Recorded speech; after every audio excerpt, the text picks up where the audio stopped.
E se você fosse aproveitar o verão na praia, e quando olhasse para o horizonte, visse um tsunami gigantesco vindo em sua direção, prestes a destruir e exterminar a cidade inteira, o que você faria? Correria ou aceitaria o inevitável? E aí, minha gente, já peguem suas pipocas, sentem de um jeito confortável, que aí vem filme.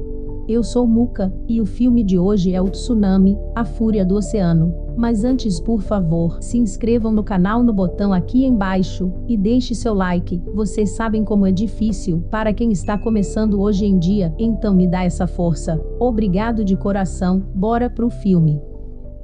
Tudo começa em uma noite de 2004, no meio do oceano. Um barco pesqueiro está em apuros no meio de uma tempestade, com ondas gigantescas e ventos fortes. No barco se encontra o personagem principal, Mansique, seu capitão, e o resto da tripulação, lidando com um acidente que prendeu o capitão nas ferragens de uma gaiola. Naquele momento, em outro lugar, aparece o cientista Kinhe, alertando seus superiores de um tsunami devastador que estava para chegar. Em um clima de alerta, ele faz o possível para avisar todas as cidades costeiras. O barco continua em perigo, o som do helicóptero de resgate chegando era um alívio para os ouvidos dos pescadores, mas ao mesmo tempo um pesadelo para Mansique. A ideia de deixar seu capitão para trás era assustadora. Estava desesperado, o resgate tinha apenas 2 minutos até um tsunami gigantesco de 60 metros aparecer. Não havia tempo para o capitão. Em seu último pedido, capitão pede para Mansique cuidar bem de sua filha Yeon-hee, já que não voltaria mais para casa. Mansique é puxado pelo resgate e obrigado a abandoná-lo. O helicóptero sobe, e Mansique não pode fazer nada, apenas olhar a onda gigante, destruir o barco, com seu capitão dentro. Outro dia amanhece com notícias por todo lugar, sobre as destruições do tsunami, que após sua passagem, todo o litoral sudeste da Ásia ficou em completa ruína e infestada de corpos. Milhões de pessoas morreram. 5 anos depois do acontecimento, na cidade costeira de Haeundae, Coreia do Sul, o clima é de verão, e por ser uma cidade turística por suas praias, recebe mais de 1 milhão de pessoas no auge da temporada. Mansique está em sua casa, cuidando de seu filho, Seung-hu. No fundo, se ouve notícias sobre terremotos que têm acontecido na costa do Japão, mas Mansique não dá atenção. Seu irmão, Yeong-sik, aparece perguntando por Yeon-hee. Mansique diz que não sabe, mas logo alguém aparece na porta, dizendo que Yeon-hee estava encrencada. Naquele instante, em outro lugar, Yeon-hee se encontra em briga com a mãe de Mansique, Ryu. Ryu julga uma ofensa Yeon-hee vender seus peixes na frente de seu restaurante, mas Dong-chol, um amigo da vizinhança, faz o possível para acalmar Ryu, porém dando razão a ela também. Mansique aparece no último momento para acalmar e separar as duas. Sua mãe, Ryu, ainda o xinga por defender tanto ela. Depois que Yeon-hee perdeu seu pai, as coisas ficaram bem difíceis. Mansique assumiu a responsabilidade de cuidá-la, e por isso, sempre que consegue, ajuda Yeon-hee com seu humilde restaurante. No caminho de volta para casa, Mansique se encontra com seu tio Ok-jo, dono de um restaurante e de muitos aluguéis do local. Ele passeava por ali mostrando uma ideia de um futuro shopping center, porém Mansique segue em frente olhando com desprezo. O que Ok-jo não esperava era um pescador aparecer e jogar ovos nele, o xingando e acusando de destruir o local com seus projetos. Em outra cena, em uma comitiva com o governo de Haeundae sobre as possíveis ameaças de um novo tsunami, o cientista Kinhe insiste em avisar seus colegas que existe uma pequena possibilidade de haver um mega tsunami, porém a maioria pensa o contrário, e não poderiam alarmar a população por probabilidades tão pequenas. Kinhe continua insistindo, mas ninguém o leva a sério. Depois da reunião, Kinhe fica surpreso de ver sua ex-esposa, Yoo-jin. Eles conversam, o clima logo não fica muito agradável. Kinhe pede de sua filha, aquela que nunca conseguiu conhecer, por terem se mudado para a América. De fundo se ouve os passos, e os gritos de uma criança. Era Jimin, filha de Kinhe, chamando por sua mãe. Yoo-jin diz que está apenas conversando com seu antigo professor, mas logo voltará para o carro. Ela assume que preferiu não contar para Jimin sobre seu pai, para não confundir a cabeça da criança. Em outra cena, aparece Kimi, curtindo a praia com os amigos e se preparando para andar de iate. No iate ela resolve fumar um cigarro, mas em um momento de distração, acaba caindo no mar, ficando para trás e prestes a se afogar. Foram segundos cruéis para Kimi, até aparecer Young-sik, irmão de Man-sik, e bombeiro, que por sorte estava fazendo ronda naquele local. O resgate se complica um pouco, quando Kimi precisa ser nocauteada por causa do seu desespero, mas tudo acaba bem.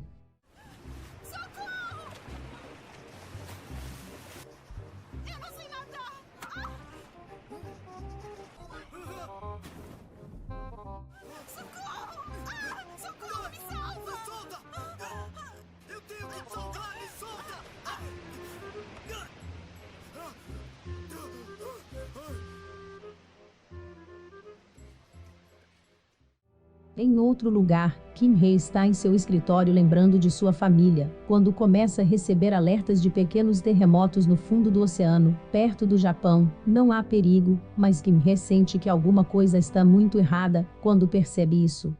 Está tudo calmo no Japão. É improvável que tenha havido um maremoto, mas tem alguma coisa estranha. O quê? O epicentro está vindo na nossa direção.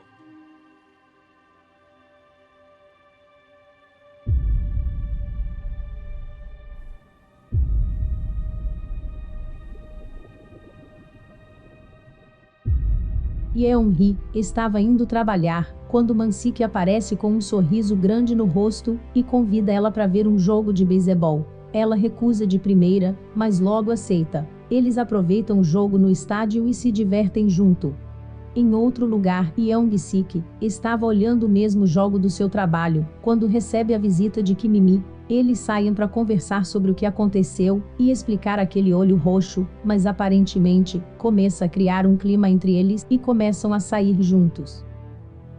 Eok-jo, em seu escritório, chama Man-sik para pedir sobre o que achava do novo shopping center na região, mas Man-sik corta a conversa no mesmo momento, acusando seu tio de ser o culpado pelo acidente no barco há 5 anos atrás, de saber as previsões das tempestades e ter feito eles irem mesmo assim.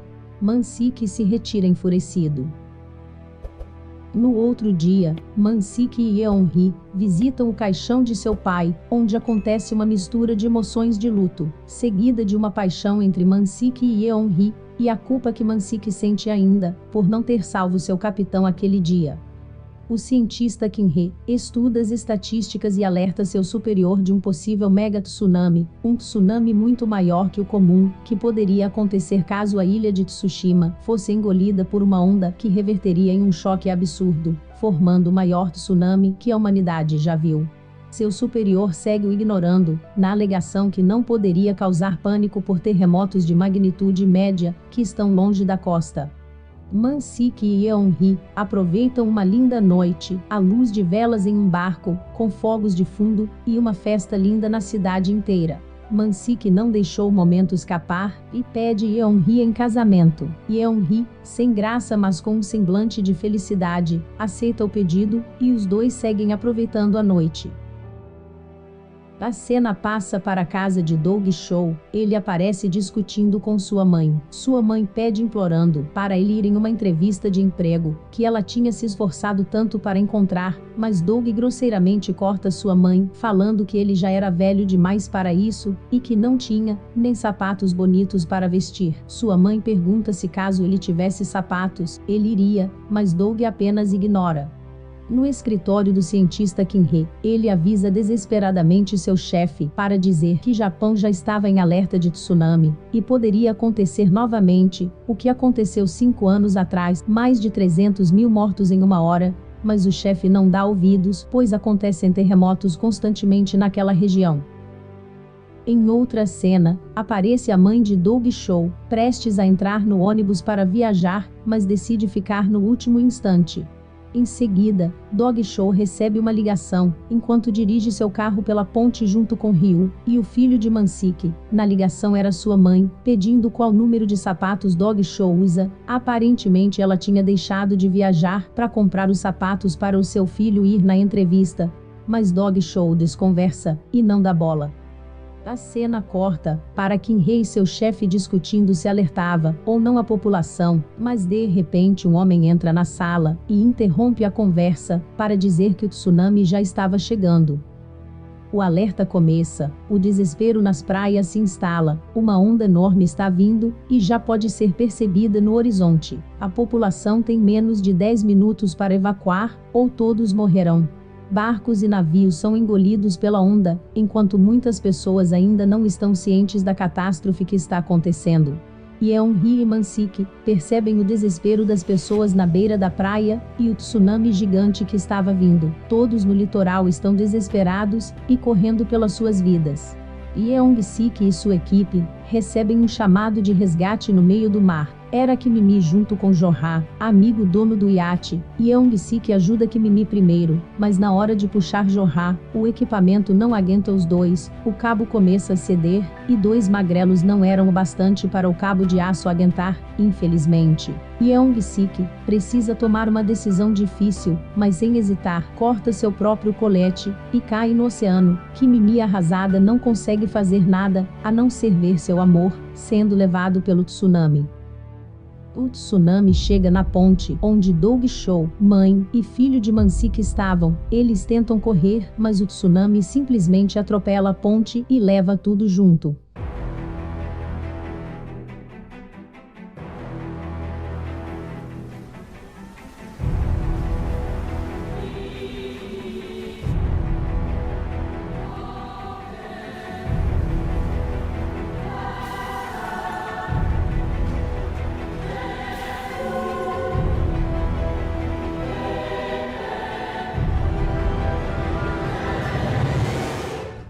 Yoo-jin liga para Kim-hee e ajudar urgentemente sua filha que está no último andar do hotel. Yoo-jin não pode fazer nada, pois no momento que ela entrou no elevador, a água chegou e deixou ela presa. Yoo-jin começa a lutar pela sua vida, enquanto Kim-hee resgata Jimin antes dela despencar da janela e leva Jimin para o terraço do prédio em segurança. Yoo-jin enquanto isso está se afogando aos poucos. Kim-hee não pode voltar para ajudá-la, porque os militares não permitem descer do terraço. Yoo-jin já sem esperanças, se afogando, diz adeus à sua família por telefone. Mas por algum milagre, o elevador é aberto no último segundo de seu fôlego, pelo mecânico do hotel. Yoo-jin então chega no terraço e vê sua família. Lá as pessoas esperavam o resgate de helicóptero. Em outro lugar, Yeon-hee e Man-sik seguem correndo pelas ruas e conseguem se proteger, diferente de muitas pessoas. A correnteza é muito forte, e Yeon-hee e Man-sik percebem que ainda estão em perigo, quando veem um gerador de energia prestes a cair na água, mas os dois se salvam no último segundo. A onda chega e devasta multidões. Agora, desesperados em cima do poste, veem milhares de pessoas sendo eletrocutadas e mortas, corpos boiando, pessoas se afogando, gritos de fundo, o caos dominou o local. Pouco tempo depois, Man-sik se desequilibra e cai na água. Yeon-hee tenta o segurar, mas não adianta, ele é levado pela correnteza. Tudo se escurece, Man-sik afunda, dizendo adeus. Mas uma pessoa pega em sua mão e o puxa. Era seu tio, Eokju, em cima de outro poste. Eles se encaram sorrindo, os olhos de Man-sik brilham de esperança. Porém, infelizmente, um escombro atinge seu tio, que é morto e levado pela correnteza. Neste momento, uma outra onda está vindo, enquanto apenas um helicóptero está resgatando as pessoas no topo do prédio, onde Kim-hee e Yoo-jin estavam. A prioridade é criança e idosos. Kim-hee e Yoo-jin são obrigados a entregar sua filha para uma senhora cuidar, enquanto esperam inevitavelmente a onda levar tudo. Em seus últimos momentos, se despedem de sua filha e se desculpam entre si, os seus erros que os levaram àquele momento e àquele tipo de relacionamento. Eles aproveitam os últimos instantes para morrer abraçados, e Jimin apenas olha perder seu pai, no mesmo dia que o conheceu, e junto dele, sua mãe. A segunda onda passa, e sobra apenas destroços, corpos mortos, e alguns sobreviventes. Dong-soo sobreviveu junto com a mãe e filho de Man-sik, porém a mãe de Dong-soo não teve a mesma sorte. O filme acaba com uma homenagem aos heróis que sacrificaram suas vidas. Man-sik e Yeon-hee acharam um resgate. Dong-soo lamenta a perda de sua mãe. Naquele dia, milhares de pessoas perderam suas vidas, e a sociedade segue ajudando a achar outros sobreviventes.